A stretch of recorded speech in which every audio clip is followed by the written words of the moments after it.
Joining us today is Bare Knuckle Boxing's 165-pound world champion. He's coming off back-to-back title fights, and he has just signed with the Bare Knuckle Fighting Championships here in the USA. Everybody, please join me in welcoming to the show Connor, the Brumtown Bomber Tierney. Thank you for joining us, Connor. Yeah, we appreciate you being here. I like your shirt. I love that show. You know what? I got it for Christmas last year. And I only wear it in the winter and it gets cold here. And obviously it's starting to get the winter now, so throw it on. I watch it with my daughter. She's a big fan. Yeah, I like it too, to be fair. Well, listen, to go ahead and get started with, let's talk a little bit about your combat sports history and a decision that you made that I find very interesting. Now, you've been boxing since you were 8 years old. You had, 48 amateur fights? Yeah. And then when it came time to turn pro, you decided not to go with the pro boxing, but instead to transition right into bare knuckle. Can you tell us a little bit about that decision? Yeah, well, I was boxing amateur. And over in England, in the Midlands, where I live, West Midlands and Birmingham, we've got a thing called the East Midlands Box Cup. I fought in the ABAs, which is the nationals. I got to the Midlands semis, and then I fought in the East Midlands.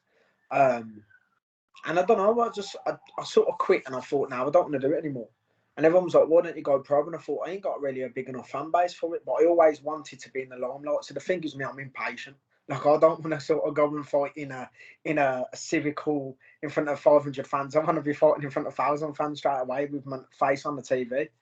And BKB sort of came up, and they were looking for like an 8-man prize fighter. And my mate had fought in it last minute notice, John. And he'd got like the fastest knockout in it. And I thought, you know what, I fancy a bit of that, because I like the limelight and everyone's sort of like, oh, buddy, watching it, tuning in. It was on telly. So I applied, and he was like, send me some footage. Sent him some footage and from all my amateur fights and that. And realistically, when I look at it, no offense to the other lads, but technically I was better than all of them. And yeah, I got in the first. I got in the first ever prize fighter, which was like 3 continuous fights straight after, back to back, to get a 10 grand prize. And then that was the way into it. And people were sort of like, how can you go into bare knuckle? Like, it's just brutal to go from gloved amateur straight into bare knuckle. And I don't know, I think you just got to be a little bit of a nutcase, ain't you, as well?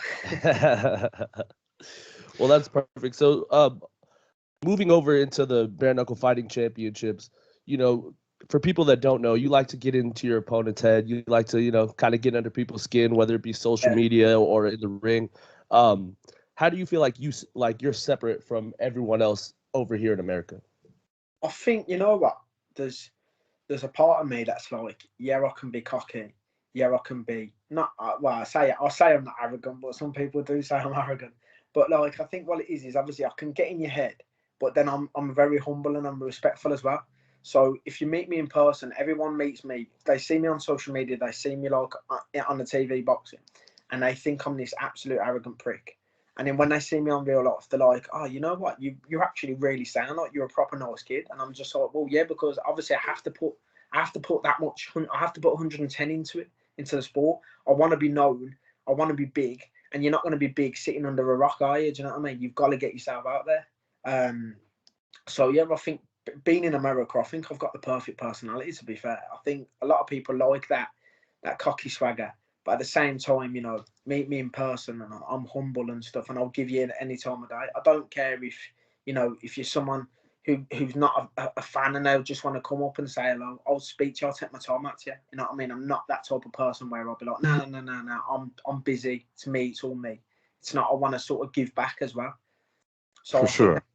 Taking that into America as well, and bringing that to the fight game. Being from England as well, not being a cocky and arrogant as what it is. It's like I'm cocky, but I'm funny.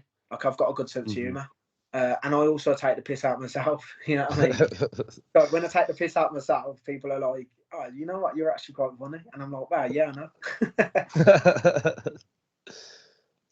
Well, obviously, I think you made the right choice going into bare knuckle, seeing how in your 4th fight, you take the short notice fight, you beat Connolly, and then you immediately give him the rematch and beat him again. So, clearly you 4 fights in, 5 fights in, you're winning titles. Now that you're coming into the USA and you're looking into the BKFC organization, which is quite a bit different than what you've got over in the UK. I mean, you're a lot more established over there as a sport. Yeah. I think it's looked at quite a bit different. Here, it's still, kind of finding its spot, and it still has some misconceptions about the brutality and other things. Yeah. But one difference I notice a lot of is right now BKFC is made up of like a lot of MMA fighters, a lot of retired professional boxers, not so much as the MMA though, but there's not a lot of pure bare knuckle boxers. How do you think that that's going to give you an advantage coming into this particular organization and in your division? I've been training for a long time as a pure boxer. Technically, I am one of the, in my opinion, in the whole of bare knuckle, in the whole world, I reckon I'm technically one of the best ever that'll do it in terms of like technical fundamentals, upright boxing. I'll beat you, but I think bringing this into the game, seeing people running straight lines, I come off at angles. I'm sharp. I'm upright. I don't get dragged in. I'll get dragged in if I get a bit emotional. But the last fight was a bit of beef between the two of us, so that was more personal. We live like a mile apart as well, so we don't like each other. Yeah, so that's like real beef. That was like if we seen each other, we would have been dead. One of us would have been dead. You know what I mean? So I feel it. But like in the ring, I'm focused. I'm switched on. Like I'm smiling. I'm ready to go. So I know what's coming. I know what's coming for me. An animal, a rabid animal that's ready to just come swinging at me. And it's just take I've got there's plans in place already to spin off angles, little pot shots, wear them down. And the ring in BKFC is huge compared to BKB. Really big. Is it? I didn't know that. Just looking at it, when you look at so BKB looked big in the ring on the YouTube. It's not. It's really small. It's about 16 foot. It's wow. 16. Okay. I reckon BKFC one's about 20 foot.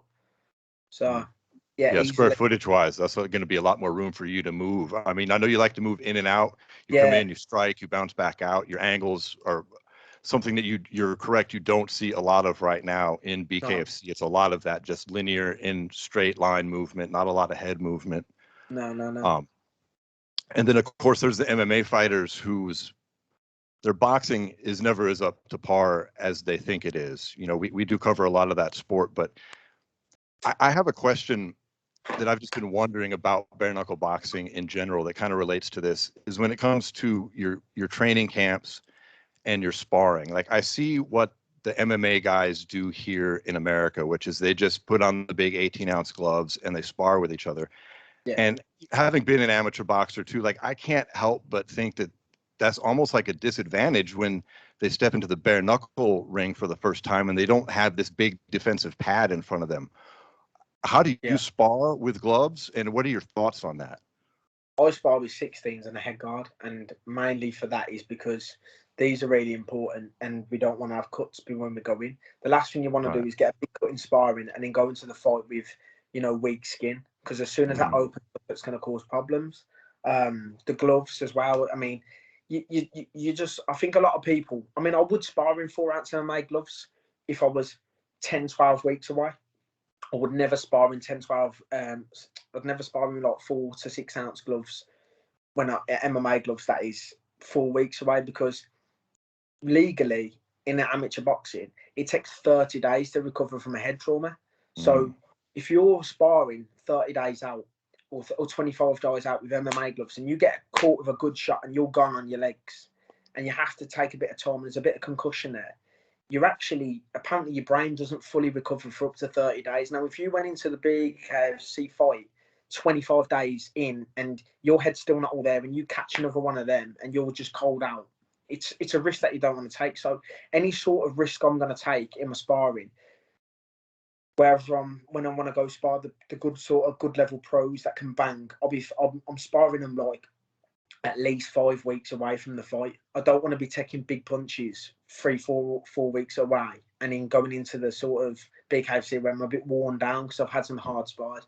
I always have my hard spars on the build up, and the last 3-4 weeks I'm having fast spars with lighter people to keep, to keep sharp, to keep fresh, keep quick on my feet. Yeah, but not a lot of fighters know about that. They don't understand that when you get a good blow to the head, the brain obviously it recovers, but there's only so much of it recovers. There's memories inside it. When you get a good smack and you've gone, it takes a long time to recover. So if you get hit again with that same shot, bare knuckle, you can be out because your brain's fully not recovered. It's mad, isn't it? Obviously the brain's really sensitive. There's a lot of neurons and nerves in there. So once it gets it ricochets and like you cribble them and you're gone, your legs are gone.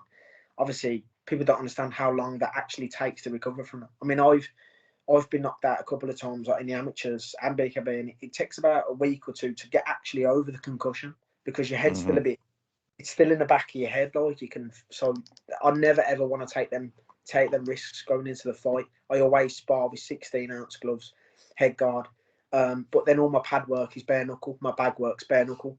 Pad work.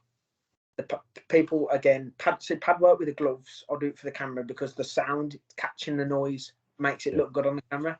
But when I'm doing proper pad work, there's a little pair of wraps for my wrists, and I'm doing it there because the accuracy on the pad. Once you start, when you get small pads and you're being able to catch them with quick shots, that's better for me for my focus and accuracy. Bare knuckle, if you get me. When you wear a 16, 14-ounce glove, you've got an extra 2-3 inch width either side and another 3-inch width length on top. So you've got like almost like a small football, like soccer ball in England, hitting the pad. But then when you look at your knuckle, look at the size of that circumference, like 6-7 inches. Then if you're used to catching someone with the end of the glove or with, cuffing them and catching them as a shot, you're used to it. You want to be accurate with your shots. That's what I train. I train with pinpoint accuracy. I don't want to be wasting energy and missing shots. So yeah, it's a bit of obviously like I've got a bit more science towards what I'm doing. That sounds really smart. I like that. That's great. Thank you for sharing that. Yeah, and so now that you're moving over to the BKFC, you see kind of where you fit as far as like the division. Where do you feel like you fit as far as like your next opponent, your first opponent coming in? Is it going to be someone more seasoned, or do you want to maybe get more fights in BKFC because the clinch, and there's a few different other rules that are just a little bit different, but they're kind of the same idea. Is that something where you want to get more fights in before you go for a title, or you want to step right into the fire? If I'm honest with you, at the start, I wanted to just go head like balls deep and take titles. But then obviously I was thinking, with me, I'm not really scared of who I fight. Like, I think now I'm just getting impatient, waiting for a fight, an announcement. I spoke to Feldman today. They're waiting on the visa, they're making sure the visa's 100%. When that's ready, they're ready to go. In terms of opponents, they've offered me a couple. We've spoke about Alvin Brito, which is a cracking fight. You know what I mean? Alvin's obviously the best in 165. He's awkward. It's not an easy fight, but it's a fight that I know that I can win because I'm much bigger than Alvin. And Alvin, when I look at do you know his last one was Cruz or Julio? I believe it was Cruz. Cruz, but I could be mistaken. I think it was. Yeah. See, that Cruz was a pro boxer. And this was the same as Caleb Harris. They fought pro boxers, Derek Harris and this Cruz. Now, these two boxers, right, were old seasoned pro boxers, almost like veterans in their pro careers. They were coming to their end of careers. They wasn't young. They wasn't hungry. They looked like to me that they was just they were dipping their toes in the water and seeing what it was like. They were lazy on their feet. They were flat-footed walking forward. There was no sort of real move. Most of what they'd done, their successful work was on the inside. I'm a completely different fighter to them type of fighters. You won't see me trying to sit deep in the pocket and land shots. But I have been training for the clinch. I've been training with a Thai coach once a week. We're literally sparring, clinching and uppercutting. And now all of a sudden I'm sparring him against heavyweights and I'm throwing him in the clinch straight away and I'm attacking him. So I'm getting that programmed into me for when I'm in there. I'm literally just thinking of everything and just bottling it all in. It's a different sport to BKB. It's a completely different sport. Sure. And I'll be ready 100%. So in terms of who I want, you know what? Right now, I just honestly couldn't give a shit. Like I fought the best in the world or fought the worst. I just put someone in front of me right now because I've been training a long time without an announcement and I just need to fight. Yeah. Now if I understand, you're 6'2", right? Yeah, I am. Yeah. So with your size, you can move around weight classes a little bit. Since the 165-pound BKFC, they don't have a champion right now, as far as I know, but we do at 175, and there is, of course, Louis Palmino at 55. Have you given any thought to moving into any of those divisions Yeah, and trying for that instant title shot? yeah. So obviously for me, where I'm at now is I get to 165. I want to do so. Right now, I'm sitting around about 79, 80 kilo, which is about 175. I think with a water cut, let's say how I can get down to. If the water cut goes well and I drop lower than the 150, 165, then maybe it's a possibility to move to 145. I've done it before when I was younger, but I'm a lot older now. So saying not a lot, but compared to when it was the last time I was 155 pound would have been when I was 19, 20. I'm 27 now. So I've got a lot of years on, and obviously my job is different. I sit at a desk, so I don't have the activeness of keeping myself like constantly, burning calories and losing weight. But the 175, I've been looking. It's a scary division to be fair, though. That 175, there's some like for me, when I look at myself in the mirror at 175 now, I look nowhere as big as Lane, Diaz, and Alves. They look huge. They look massive for the weight, and I don't get it. I just look and but I don't know if these are very small guys. These might be 5'7s, 5'8 guys. They're definitely very muscular. Yeah. Yeah. So it's definitely some muscle bound guys. And well, that's where I feel like you also do have a little bit of an advantage over some of those guys. A lot of these guys in BKFC are coming in, like we said before, from MMA and stuff like that, and they don't necessarily have as extensive as a background just in the sport of bare knuckle alone. Do you find yourself like just having a step ahead of all those guys? Whereas like, although there is small different like rule changes, you've been in this doing this for years now. Do you feel like those kind of guys, you're not worried about them, that you can go in there and compete with the best of the best right away? Yeah, cool. So this is I'm coming to literally the end of the third year in bare knuckle now. A lot of these pro boxers who are actually turning over from BKFC pro boxers, I've never had any bare knuckle experience. Where I've literally gone head first into it. I've had 6 fights, 5 wins, 1 loss. I've suffered a bad knockout in the first round. I know ever since I've suffered that knockout, I've had 4 wins on the bounce, because I knew where I went wrong. So I think that's what, with the pedigree I've got and experience in bare knuckle, I think that people are going to underestimate, because it's not like they're not going to bring me over as an ex-amateur boxer. They're going to bring me over as a bare knuckle world champion. So it's not like when I listen to the commentary on the Caleb fight and the Brito fight, it's not like, oh yeah, he was a pro, he's a pro boxer and he's had 25 fights, or he's had it's not, I wasn't a boxer now. It's gone from being an amateur boxer to being a bare knuckle boxing world champion. So when I come over there, I don't need to worry about getting hit with a bare fist, because I've done it 6 times now. Do you know what I mean? I've fought a 7-round world title fight. These guys have not been past 5, 7. And it was hard work. Obviously, my hands actually weren't too bad. I think I broke the end of my little finger, but my face, I look like the Elephant Man. Yeah, that is a major difference, is the 7 rounds versus the 5 rounds, which also swings in your favor. I mean, getting into these 5-rounders is going to feel quite a bit more refreshing, I would imagine. Yeah, a little bit easier. That's it. With the 7 rounds was obviously when I fought James. James is a very good fighter as well. Like, James is not a mug. He gave Franco a very tough fight. He's up there as one of the best right now. And that 7 rounds was hard, because I didn't even I don't know if you've watched. I didn't even perform how I can. And a lot of people said that. A lot of people said, "Con, you could have boxed a lot better than that. You made it hard." And I said I did, because there was too much emotion and beef, and there was too much hatred in there. So I was swinging and missing a lot, and I was putting too much aggression into me, where I weren't relaxing and focusing. There was times when I was switched on, and there was times when I was losing my head. But for 7 rounds, I came out of it, and I wasn't like in that 7th round. Even though we was gassed, we was throwing a lot of shots. Like, if you watch that 7 rounds of me and him fighting, that's not 7 rounds of tit-a-tat boxing. That's 7 rounds of constant pressure on each other. So I watched a lot of these BKFC fighters, especially a lot of the MMA lads, and I always tend to find when they have a hard fight for 2 rounds, they're very gassed for like the last 3. I was watching Brito on the Diaz fight. When Diaz put pressure on him 2 and 3, 4 and 5, he was blowing. You could tell he was leaning over the top of him, holding on and stuff. You could tell it was a lot. It took a lot out of him, and I think that obviously their training is different to mine. I'm repeatedly throwing shots, bang, bang, bang, back in and out for 7, 8 rounds sparring. These guys are doing 6, 7 rounds, but it's very complacent sparring. I reckon they're doing very like touch sparring, couple of shots here. Do you know what I mean? Whereas me, it's full on. I'm sparring right now. My sparring partners are not under the weight of 85 kilo. I'm sparring cruiserweights and heavyweights and light heavyweights.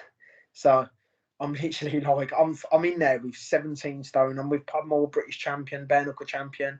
I'm sparring Tyson Fury's cousin, Noah Burton. I'm sparring Harry Fears, who's turned pro. These are all cruiserweights and super heavyweights. So I'm just getting me used to the pressure and the weight on top of me.